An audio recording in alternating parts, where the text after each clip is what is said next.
So ட்ரெடிஷ்னலாக இல்லை கன்வென்ஷனலாக பார்த்தீங்கன்னா ஒரு ஃபீமேலுக்கு இல்லை மேலுக்கு கூட எடுத்துக்கலாம். ஏன்னா பிரஸ்ட் கேன்சர் 2 பேருக்குமே வரும்.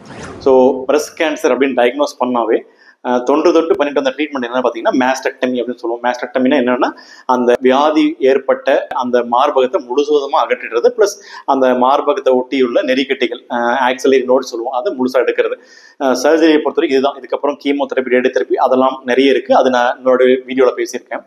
ஸோ மேஸ்டெக்டமி அப்படின்னு சொல்லக்கூடிய என்டையர் முழு மார்பகத்தை அகற்றுறது தான் ரொம்ப நாளாக அந்த மார்பக புற்றுநோய்க்கு செஞ்சுட்டு இருந்த ஒரு சர்ஜரி. பட் நம்ம மார்பக புற்றுநோயுடைய அட்வான்டேஜ் என்ன அப்படின்னு பார்த்தீங்கன்னா, it has very high cure rate. So stage 0, stage 1 இதெல்லாம் பார்த்தீங்கன்னா ஆல்மோஸ்ட் 100% கியூர் ரேட் சொல்லுவோம்.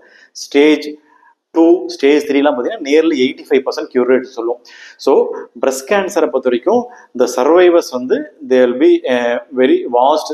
ஸோ நம்ம ப்ராப்பராக எவலுவேட் பண்ணி ட்ரீட்மெண்ட் பண்ணுற பேஷண்ட்டில் more than 85 to 90% of patients பார்த்தீங்கன்னா they will lead a normal life throughout their life. வந்து அந்த மார்பகத்தில் ஏற்பட்ட புற்றுநோய் திரும்ப உடம்புக்கு வேற எங்கேயும் வர்றதுக்கான வாய்ப்பே இல்லை. ஸோ அப்படி ஒரு ப்ராப்பராக க்யூர் பண்ணால் ஒரு க்யூர் ஆகக்கூடிய ஒரு கேன்சர் பிரஸ்ட்ல வர்றது.